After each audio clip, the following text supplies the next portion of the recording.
Arranco de grabar de nuevo. Buenas tardes, chicos, ¿cómo andan?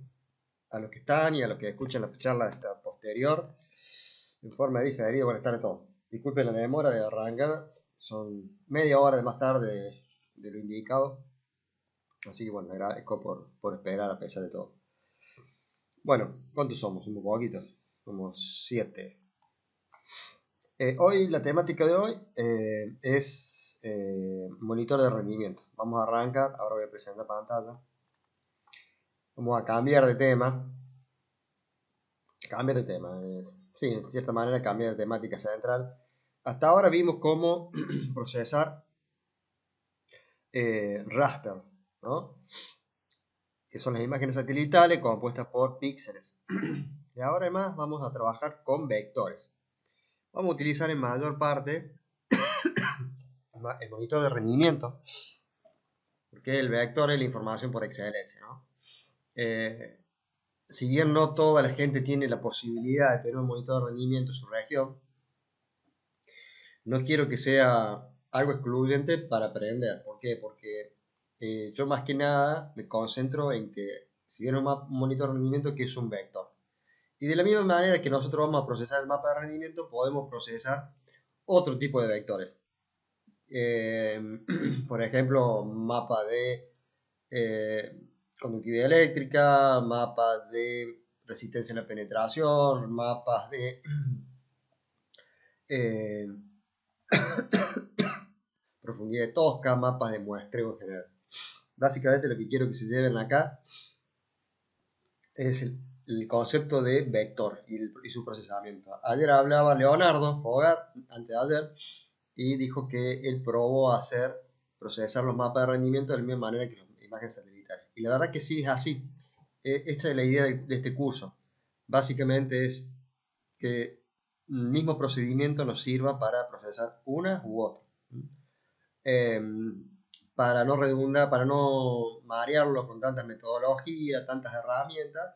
Insisto con esto, que siempre digo, no es la única metodología la que vamos a presentar, pero me pareció que está piola porque es muy versátil, por el hecho de que se pueden procesar, como le dije, vectores y raster.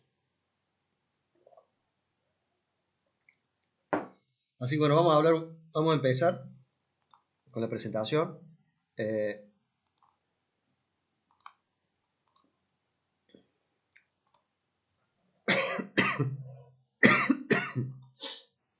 Bien,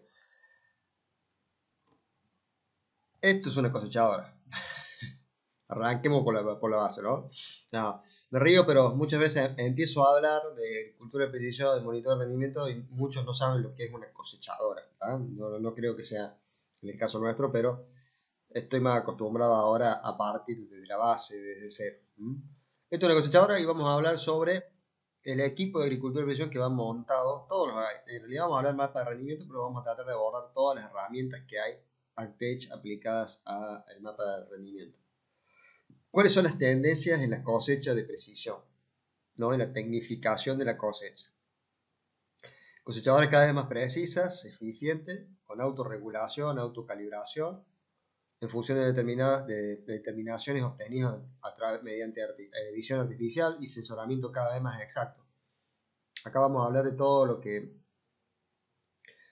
hay, por ejemplo, el yield Exact Yield, que es el sistema de autocalibración de John Deere, los sistemas de visión artificial que permiten ver, monitorear las condiciones de grano y de esa manera autorregular, no solamente de John Deere, sino de Case, Class, eh, Grupo ACO. Sistemas de corrección de posición que hay cada vez más exactos.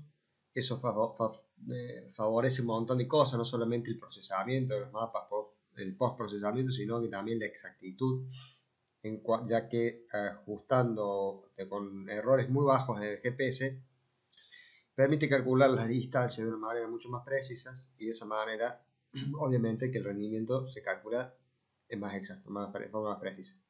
Aparte, permite hacer un montón de otras cosas, como por ejemplo el control de solape, que ya vamos a ver.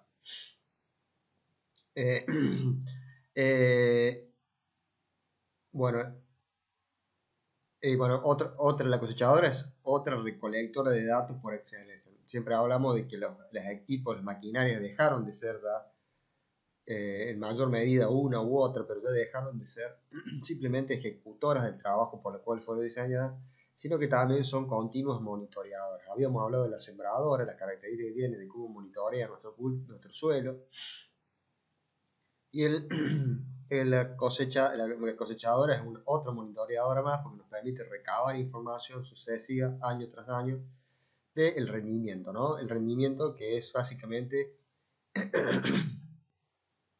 el producto final de todas las tomas de decisiones y todo lo que transcurrió en el ciclo de cultivo, ¿no? Ya sea todo lo que transcurrió en cuanto a la toma de decisiones, como dije, ¿no? Que son el monitor de rendimiento es uno de los termómetros más grandes, más precisos, más importantes que tenemos en cuanto a la evaluación, a la autoevaluación de que si vamos bien o vamos mal, si nos mandamos una macana o no, ¿no? Siempre decimos que la agricultura de precisión nos monitorea constantemente y nos expone constantemente, porque acá no tenemos excusa con estas herramientas, con la disponibilidad, las que no disponen de otra cosa, de autoevaluarnos y de poder concluir de que si la toma de decisión fue buena o mala, fue correcta o no. Y en eso trae un montón de otras cuestiones, ¿no? Sociales, empresariales, de pertenecer a una empresa, porque no es fácil autoevaluarse, autocriticarse. Muchas de las veces, no digo la mayoría, pero muchas veces las circunstancias no son como las planificamos. Y eso, bueno, obviamente que estamos supeditados a las condiciones climatológicas que son muchas veces difíciles de anticipar o de prever con precisión, pero bueno, se trata de eso. Y es una de las herramientas a la cual hace honor a algo que siempre digo yo, de que si bien la agricultura de precisión tiene como objetivo la mejora de la rentabilidad, disminución del impacto ambiental y un montón de cosas, el camino hacia ello es mucho más importante, igual o más importante que el objetivo en sí, ¿no? ¿Por qué? Porque ¿cómo vamos a lograr el objetivo? ¿Por arte de magia? De repente vamos a saber cómo manejar, cómo gestionar a la perfección la variabilidad de nuestro suelo, o es un proceso de conocimiento, un proceso de aprendizaje. Es un proceso de aprendizaje, incremento de incrementar nuestro conocimiento, y el monitor de rendimiento en este juega un papel fundamental. Bueno, ahora vamos a hablar sí, del monitor de rendimiento, del funcionamiento y como función, monitor como función de medir el rendimiento. Después vamos a las actas de cosecha, una segunda instancia que voy a ver si me da la garganta para hacer las 2 horas. Está destinado más a la calidad de la cosecha, ¿no? La calidad de la operación. Vamos a hablar, por una parte, está dividido en dos, de monitor de rendimiento sí, y la otra es calidad de cosecha, cómo se mejora, así como hicimos con la de la sembradora, que teníamos por un lado, tenemos la sembradora como variadora de insumos, y teníamos también la sembradora como controladora o mejora de calidad de la siembra. Este es el primer monitor de rendimiento de Manfredi, el primer mapa de rendimiento. La verdad que no hace mucho tiempo, muchachos, fíjense, en 1995, hace 30 años. A pesar de que hace 30 años, y acá va una pregunta, así que prepárense, a pesar de que hace 30 años, ¿verdad?, que el monitor de rendimiento está, ¿por qué recién ahora se ha masificado su uso? ¿Alguien me puede decir? A ver si podemos concluir en algo. De paso de descanso, ¿no?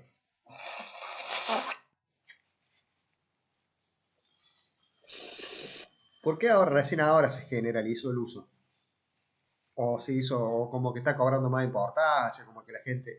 El monitor de rinde no cambió prácticamente en estos 25 años en cuanto a funcionalidad. Por los costos de los insumos, es cada vez más importante saber en qué zona nos rinde más para después ubicar mejor los insumos al momento de tareas posteriores. Pero, ¿puede decir que antes era más barato? Todo pregunto, serio, ¿no? No, que al no saber, tal vez no sabés si podés utilizar mejor los insumos y ser un poco más eficiente y generar una diferencia en el margen o no. Está bien. Tenés lotes en los que tal vez no te sirve hacer una variable, no te cambia mucho el número. Bien. Para mí es porque los monitores ahora son más baratos que antes. Hay más prestadores o vendedores, por decirlo así, de empresas que venden el monitor, entonces el precio del monitor bajó. Bien. En el año 95 el glifosato valía 3 veces más de lo que vale ahora. Entonces los insumos varían en función de la oferta y demanda. En lo que se ve ahora es que hay mucha más oferta de monitores de rendimiento y nada, redujo el costo. Bien, es una pregunta. Una respuesta. Las dos son válidas. Considero que las dos son correctas. Pero hay otra variable más, que me parece que también la agrego a esas dos. Hasta ahora estamos hablando de costos de insumos y costos de equipamiento. Es como que se ha achicado la brecha entre los costos de equipamiento, lo que uno puede pagar y lo que cree cómo se puede pagar, ¿no? O sea, como que hay, chicos, bajó al bajar el precio de los monitores y aumentar los precios de los insumos, esa brecha de adquisición disminuyó. Pero hay otra variable que a mí me interesa nombrarla siempre, es que es la disponibilidad de datos, la disposición de los datos. Es más fácil ahora disponer de los datos. ¿Por qué? Por las plataformas, pongámosle, que puede ser una razón, porque el recambio generacional también ha favorecido mucho, porque la compatibilidad también ha aumentado. La facilidad de bajar los datos. Antes recuerden que cuando este equipo funcionaba con memoria como para 2 lotes. Son todas cosas que parecieran que no tuvieran significancia, pero sí impactan negativamente en la disponibilidad de la información. Todos eran conscientes de la importancia del monitor de rendimiento. Así que bueno, sí, son las tres cosas. El aumento de los insumos, la disminución del precio, la mayor accesibilidad a los monitores en cuanto a su precio. Hoy salen de fábrica con monitor de rendimiento prácticamente. Y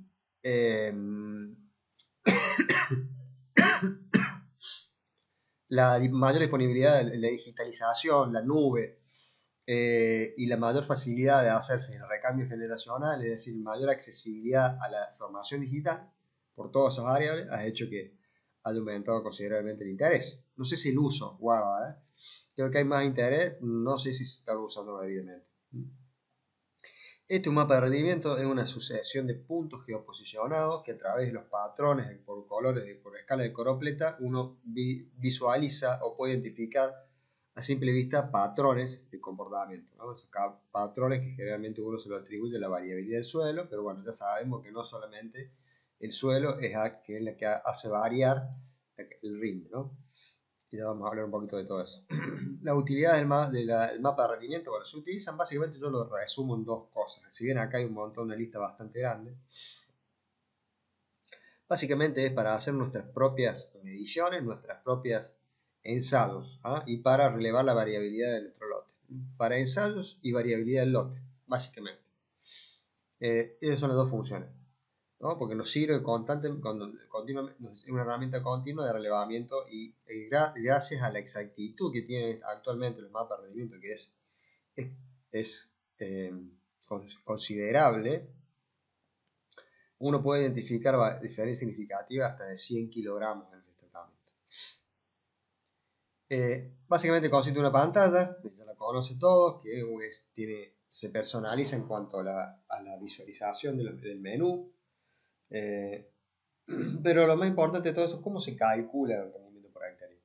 El monitor de rendimiento, según Nielsen, que es un gurú de la agricultura de precisión en Estados Unidos, el monitor de rendimiento no mide rendimiento, mide impulsos eléctricos. Y eso es una balanza. Ninguna balanza mide peso, mide impulsos eléctricos. En función de esos impulsos eléctricos, uno la balanza interpreta o concluye la equivalencia en peso, ¿no? Mayor cantidad de voltios, mayor cantidad de rendimiento. Eso es necesario calibrarlo. Bueno, acá hay una sucesión de puntos para que entendamos de cómo se confecciona el mapa de rendimiento, ¿no? Que partimos de la superficie en un tiempo determinado. Eso se denomina capacidad operativa en hectáreas por hora. Está determinado por el ancho de trabajo seteado o en forma automática a través del control de solape, y la distancia, que actualmente es medida mayoritariamente por GPS. También había antes láser, conteo de vueltas de la rueda, bueno, etc. Esa distancia en un tiempo determinado mide la capacidad operativa. El grano se mide en flujo másico, ¿no? En toneladas por hora, flujo másico se llama. Ese flujo básico son la cantidad de voltios, la fuerza que se ejecuta, o en el caso de la placa de impacto, ¿no? La fuerza que ejerce sobre la placa, y eso es corroborado o validado con una tabla balanza, ¿no? Ya sabemos que para esto tenemos que tener una tabla balanza para la calibración y el control y el monitoreo del funcionamiento. Ese flujo que se mide en unidades máxicas por tiempo determinado, en este caso puse ahí toneladas por hora, junto con la capacidad operativa, nos da el rendimiento húmedo. Bueno, en las sembradoras tienen además un sensor de humedad para corregir eso en base seca, que generalmente uno lo setea a base seca comercial, 13%. 13, 12, 14, depende. Bien, vamos a hablar de dos sistemas de medición de flujo másico. Uno es la placa de impacto, como la conocemos, que es una placa que va en la parte superior de la cosechadora, de la noria de la cosechadora, y mide básicamente la fuerza, como vemos acá. La fuerza del grano, cómo sale y impacta esa placa, recabando información cada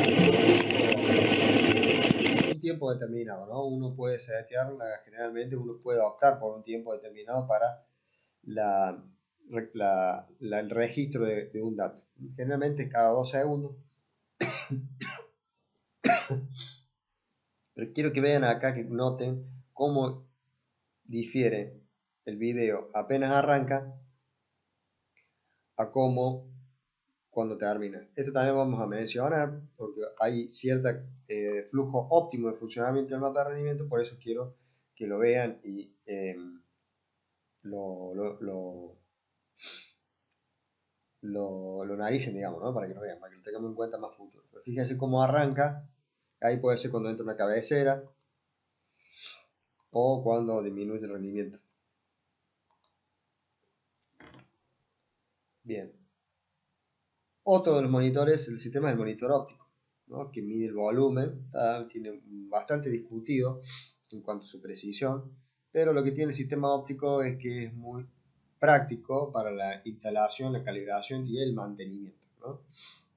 Debido a que no tiene prácticamente partes móviles, partes de desgastes ni nada. Y es fácil instalarlo porque se hacen dos orificios, uno en cada lado de la noria, y se pone un emisor y un receptor. De esa manera miden la altura del grano y se setea, se calcula el ancho y la superficie, ¿no? Del canjilón. De esa manera tenemos la superficie del canjilón y la altura del grano, volumen, ¿no? Y con una balancita que generalmente viene para la calibración, uno mide el peso específico del grano, y de esa manera, al poner el peso por volumen medido, el monitor después toma ese valor y lo extrapola al resto de los volúmenes. De esa manera se calcula. Hay muchas marcas, algunos difieren bastante de su precio. Hay muchas marcas de estos sensores ópticos, los nombro más que los otros porque generalmente todos los sensores, todos los monitores en general son de placa de impacto, los que vienen de fábrica. Por eso John Deere, Case, A-Leader, son todos monitores de rendimiento de placa de impacto. En cambio, Trimble, Topcon, Outback, Cevis, este es el Ceres, este es el que tiene el Class, por ejemplo, ¿no? Y algunos genéricos como están apareciendo, como el Farm Rec y el Elite, son ópticos. Otra parte importante es el sensor de la altura del cabezal. Yo nunca me acuerdo de preguntar si ahora que existe el control de solape, vamos a ver qué es, el sensor de la altura del cabezal sigue estando. No lo tengo bien en claro.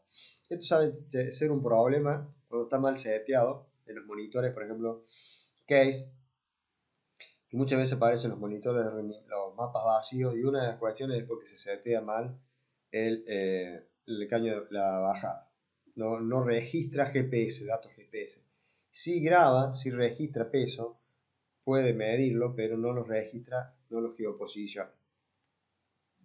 No, bueno, este es un videito de cómo es básico, de cómo es. Ahí está switch off, switch off está cortado, y cuando baja, ahí se activa, ¿no? Y esa altura depende si estamos cosechando maíz, soja, trigo.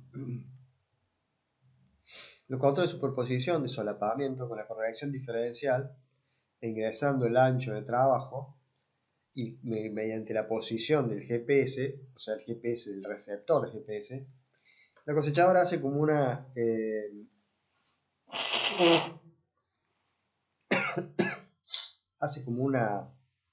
simulación corpórea de la cosechadora. ¿Qué quiere decir eso? Como que hace una cosechadora 3D, sabe por dónde está pasando la plataforma o no. Cuando identifica que ya pasó, cuando se da cuenta que pasó por un sector cosechado, va anulando la superposición. Eso lo hace gracias a la precisión. La única forma de hacerlo es gracias a la precisión del GPS. Uno de los correctores de GPS más conocido es el RTK. ¿Cómo funciona el RTK? El RTK es una antena base estacionaria que recibe la señal de GPS. El tractor también recibe la señal de GPS. Va a preguntar,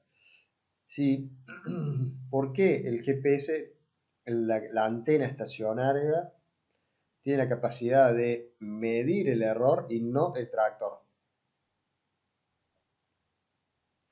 Porque el RTK conoce las coordenadas precisas en donde está parado para hacer la corrección. Bien. ¿Y el tractor por qué no puede hacer lo mismo? Porque se va moviendo en medio Exactamente. del lote. Muy bien. Como la antena está quieta, se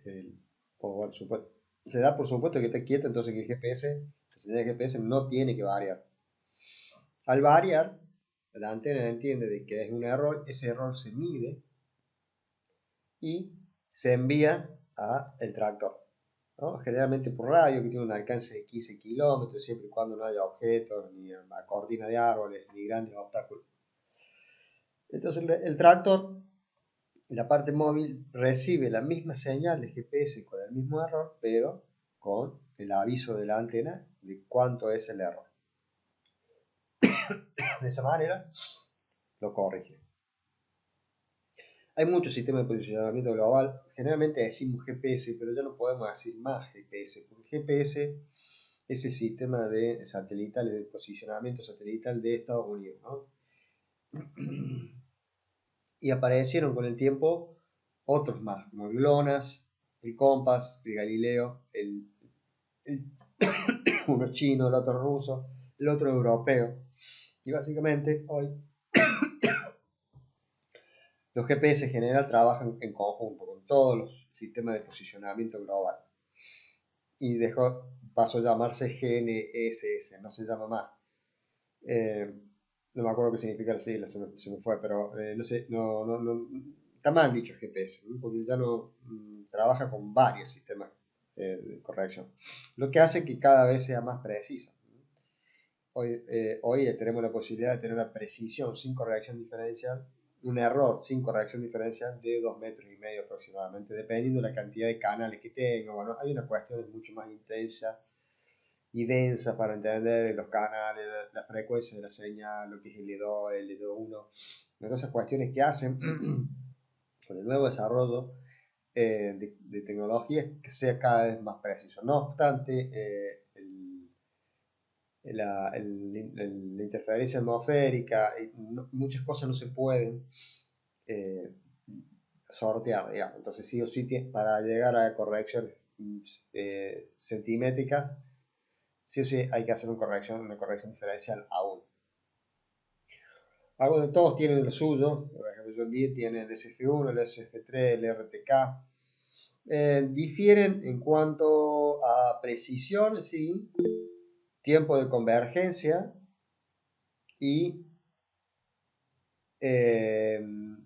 precisión, tiempo de convergencia y repetitividad.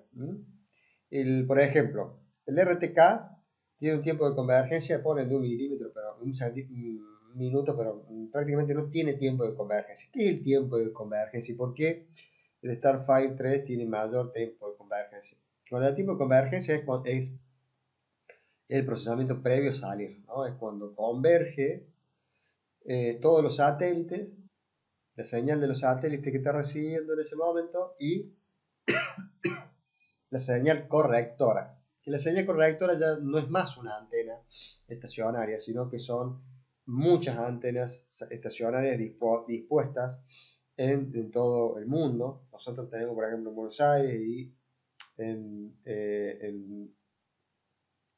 Buenos Aires y en Tierra del Fuego hay 2 antenas geoestacionarias de precisión, que generalmente son las que usan todas, ¿no? Esas antenas son como el RTK que vimos antes, pero ¿qué pasa? Al estar tan distantes de nosotros, no nos pueden mandar la señal correctora. ¿Por qué? Porque el planeta es redondo, entonces no hay la curvatura de la Tierra, todos los obstáculos que hay dificulta que nos llegue una señal correctora de tan lejos. Entonces, ¿qué hacen? Aparece un tercer elemento que es el satélite. Las antenas geoestacionarias mandan la corrección al satélite y el satélite manda al móvil, ¿no? Hay como una especie de triangulación. Bueno, todo eso necesita un tiempo para converger y es lo que transcurre a las primeras instancias. Uno puede prender el GPS y salir. Generalmente tiene que esperar 30, 40 minutos dependiendo del sistema que estemos utilizando. Esta es la precisión paso a paso, que es decir, una ida y vuelta. Y después está la repetitividad, digamos, ¿no? ¿Cuánto tiempo dura ese sistema de corrección? Como le dije, el RTK tiene repetitividad eterna mientras no movamos la antena geoestacionaria.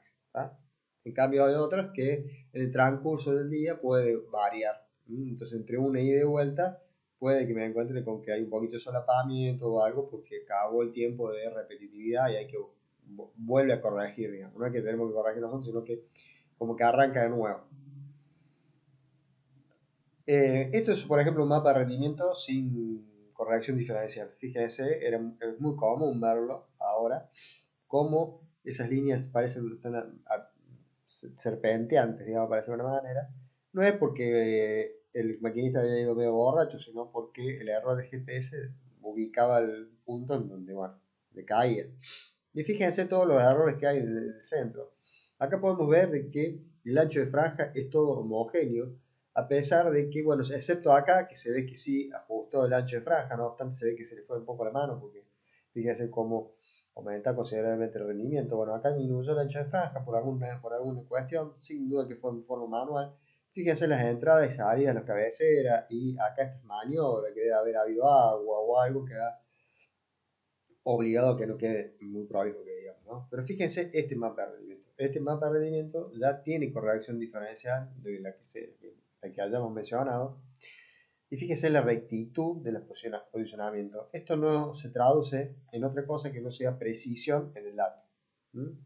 Acá tenemos muchísima variabilidad en los datos. Mucha variabilidad en el dato, producto de la inestabilidad de la zona calculada, del área calculada en determinado momento. En cambio, fíjense acá cómo el paso de un dato a otro es mucho más suavizado. Acá tenemos como más alto y bajo, tenemos verdes, rojos por ahí que salen, ¿ven? Unos anaranjados, bueno, fíjense que acá como no hay una curva, parece uno anaranjado. Eso sin duda que eso es error en cálculo del GPS. No es error en la cantidad no es error de medición. Acá vemos algo mucho más continuo y prolijo. Y fíjense que además cuando entra y salen las cabeceras, fíjense el ancho de franja, cómo se va ajustando de forma automática. Esto parece pintado. Justamente esto es el ancho del control de solapa. Cuando identifica de que ya ha sido cosechado, como está acá, está cosechado en el cejo, empieza a achicar la plataforma en forma automática. Acá hay otro caso también de sistema de corrección. Fíjense los movimientos, que son los cambios. Y fíjense acá en la exactitud que tiene. Acá hizo una maniobra, tuvo que dar una maniobra para empezar a cosechar, ¿no? Acá hizo mucho marcha atrás, pero fíjense cómo se activó y se desactivó automáticamente la plataforma y cómo el mapa de rendimiento se corresponde bastante. Obviamente que hay errores, uno está poniéndola a una situación demasiado hostil, hay error, sí, sí, sin duda, pero no vamos a compararlo con esto. Bien, esto es el equipo. Esto es el sensor de humedad del grano. El sensor de humedad del grano actúa por gravedad y descarga por un sinfín. Entra el grano por gravedad. Fíjense que acá se desactivó el sensor. Este es un sensor parecido al del mapa de rendimiento que detecta cuando se llenó el habitáculo en donde entra el grano. Fíjense, acá está la placa de conductividad eléctrica que mide la humedad. Ahora lo activa. Dice que el grano empieza a subir, frena, identifica que no está lleno, frena el sinfín. Cuando llega arriba, se activa y va descargando. Esto es lo que hace continuamente, va midiendo continuamente y lo va utilizando para corregir el rendimiento. Ahora, ¿qué tan preciso es el monitor de rendimiento? Acá hay un trabajo que me interesaría hacerlo de nuevo. Hacerlo no, porque yo no lo hice. Pero hay una publicación bastante interesante que no está citada acá, voy a ponerla, siempre me olvido, en el cual simularon una cosecha, ¿no? Estática. Acá está el tanque de grano, se conducía a través de una noria a una placa de rendimiento y después ese rendimiento además era pesado con una balanza precisa. Entonces yo tenía esta información. Esto es el flujo, bajo flujo másico. Esto cuando entran las cabeceras, que están esos puntitos rojos, que esos puntitos rojos no es que rinda menos, sino que el flujo másico todavía no es elevado como para ser considerado, no es considerable como para ser medido correctamente, ¿no? Hay un punto en el cual estamos pesando una balanza con una pluma con una balanza para pesar bolsa, ¿no? Para bolsa de papa. No es que no haya nada arriba, simplemente que no alcanza a percibir que lo haga. ¿Ah? Acá pasa lo mismo, hay un flujo óptimo que trabajan todos los monitores, cada vez menos, ¿no? Los monitores de ahora son tienen altísima sensibilidad. Y en esto también tiene mucho que ver el mantenimiento y la calibración. Y ahora algún caso. Fíjense cómo a flujo másico bajo, de 5 kilogramos por segundo aproximadamente, la balanza registra que hay un peso, que hay grano. En cambio, el monitor de rendimiento no alcanza a registrar, la sensibilidad no alcanza. En cambio, el flujo másico un poquito más elevado, en 1,8, casi 2. Fíjense cómo el flujo másico coincide más medianamente, ¿no? Obviamente que el monitor de rendimiento tiene sus fallas, más que la balanza, pero al flujo másico un poquito más alto aumenta la precisión. Esto, para que pase esto, hay que calibrar el mapa de rendimiento a través de unas curvas que no siempre es lineal. Por ejemplo, una curva de calibración. El eje de la X es los voltios del sensor de flujo masal y el eje de la Y el flujo masal de grano. Entonces, ante tanto voltio, nosotros tenemos que darle la información necesaria para la calibración. Eso se hace a través de la calibración. Se puede hacer de varias formas, a velocidad constante o de ancho constante. Velocidad constante es decir siempre una velocidad, pero un cuarto del ancho del corte, medio ancho del corte, 3/4 y ancho del corte total. Se hacen diferentes cargas y se corrobora para que tenga toda la información de toda la curva. O se hace con ancho de corte constante y a diferente velocidad de operación. Esto es darle la información al monitor para que interprete ante cambios de voltios a qué cantidad de grano equivale.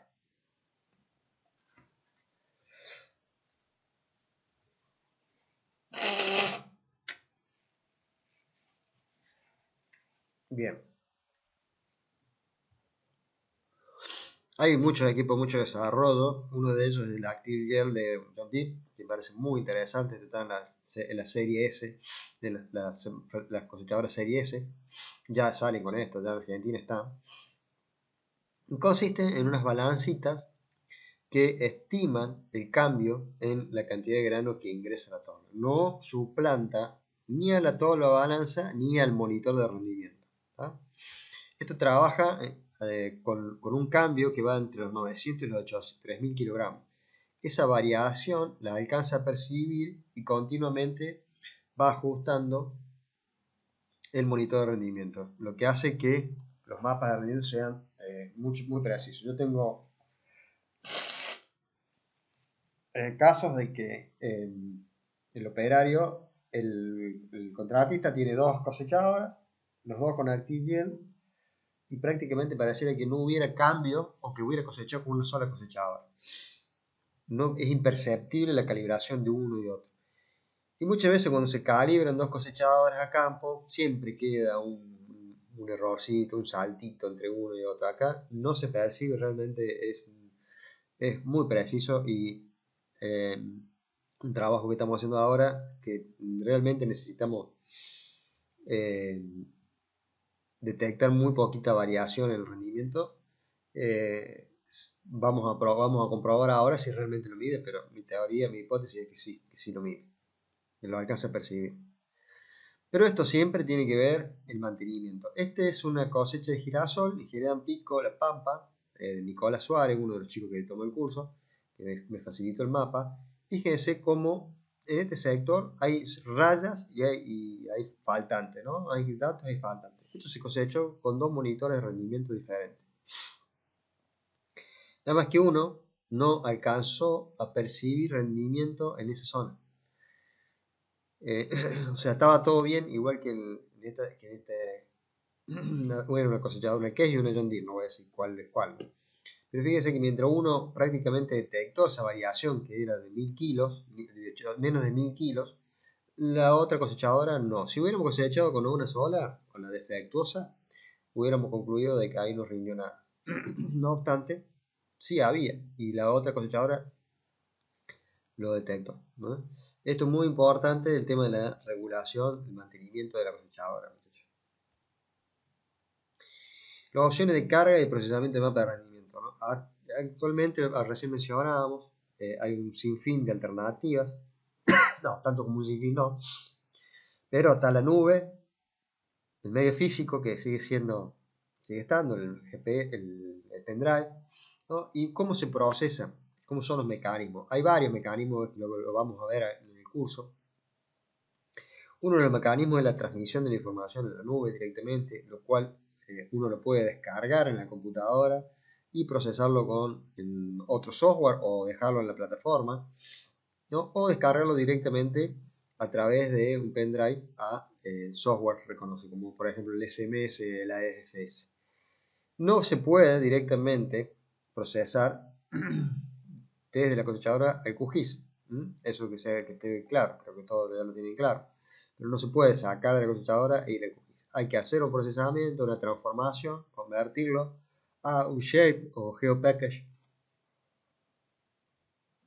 o a TXT, a lo que sea, y de ahí sí se puede procesar con QGIS. Estos todavía existen. Yo he tenido la oportunidad de ir a campo y encontrarme con, no sé si con la de 1 mega, pero sí con Data Flash, las compas Flash de 64 megas. He tenido la oportunidad de cruzarme ahora. Y muchos de los monitores funcionan solamente con las tarjetas que vienen de fábrica. Por ejemplo, muchos de los monitores vinieron con la tarjeta de 2 GB y si uno pone 4 GB de memoria para que almacenen, no funciona. Lo cual es un problema porque las de 2 GB ya casi no existen.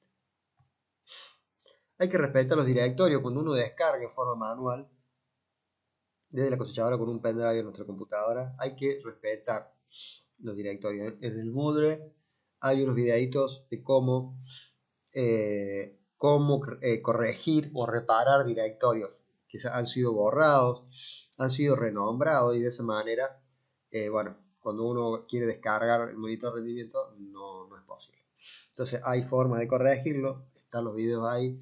Lo cierto es que siempre tiene que estar así, no hay que cambiar el nombre, no hay que ponerle mapa de Pancho, ni hay que borrarlo, porque esto tiene que respetarse a rajatabla, si no, no nos lee. Si bien hay una mayor compatibilidad de las marcas, sigue habiendo un lío de formatos tremendo.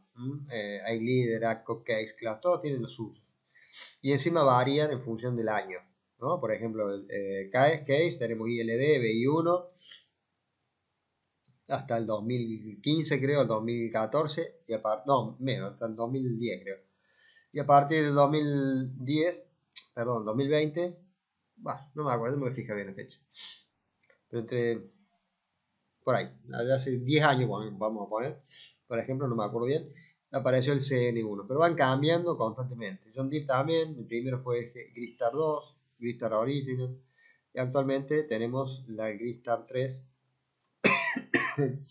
¿no? Que aparece con ese formato que es el que les mostré. Y bueno, y ahora está el Gristar 4, ¿no? Que es este JD Data. Los software específicos son estos. Nosotros vamos a trabajar con AFS y SMS. Sé que muchas veces es necesario trabajar con PLM porque hay algunos archivos que son compatibles solamente con PLM, solamente puede acceder. Hay otros que han dejado de existir. FarmWork dejó de existir como FarmWork, actualmente es AFS. Y Apex también dejó de existir, pusieron todas las ganas, todas las pilas a el centro de operaciones, como que el software dejó de operar. De hecho, hicieron bien porque el Apex era malísimo, para no decir de cosas. Las plataformas de web hay muchas también que permiten la adquisición rápida del mapa de rendimiento. Acá tenemos una visualización de centro de operaciones de John Deere. Perdón. Pero todas las marcas tienen lo suyo, ¿no? Tenemos AFS Connect, Affinity, PLM Connect, FieldView, Connected Farm, Class Telematic, que es la primera plataforma de Telematic que apareció en el mercado. Telematic debe tener aproximadamente 20 años. Así que fíjense, ¿no?, cómo son las estrategias comerciales. Acá uno aprende también de esas cosas. ¿Cómo puede ser que Telematic haya sido la primera empresa que haya lanzado este tipo de productos y no solo que otras empresas tuvieron mucho éxito, sino que Telematics nunca despegó, nunca ayudó a nadie, no conozco a nadie que le haya ayudado, ¿no? Y sin embargo aparecieron estas nuevas y desbordaron, ¿no? Como que Don Telematics se me está preguntando, pero la puta, si yo lo saqué hace 20 años y recién ahora me dan bolita y no me dan bolita misma, ¿no? Es una cuestión así como rara, muy rara. Porque Telematics era muy buena y muy buena. Estaba Otto en Case, lo conoce por ahí mejor, me suena, el alemán, llevando adelante esto. Pero bueno, es como que se ve que no era el momento de para ello. Y bueno, acá se habla de la compatibilidad de su máximo precio, ¿no? Hay mecanismos para estandarizar lenguajes o para traducir lenguajes. Se comparten los lenguajes. AG Gateway es una institución, un organismo sin fines de lucro que busca la compatibilidad de todas las maquinarias. No es lo mismo ISOBAS que ISOBAS, ¿no? Lo que busca AG Gateway es compatibilizar a través de la traducción. Lo que hace FieldView, por ejemplo, justamente es eso. No estandariza datos, sino que los traduce. Por eso tiene contacto con uno, con otro, que va. los traduce y los manda. Bueno, toda esa traducción lleva una base de datos y se debe compartir, y Azure Gateway está, Ike Gateway está tras eso, ¿no? De hecho, muchas veces para actualizar algunas cosas de FieldView hay que entrar a la página de esta empresa para descargar los parches. Otra vez puse yo un día. Bueno. ¿Alguna consulta hasta acá?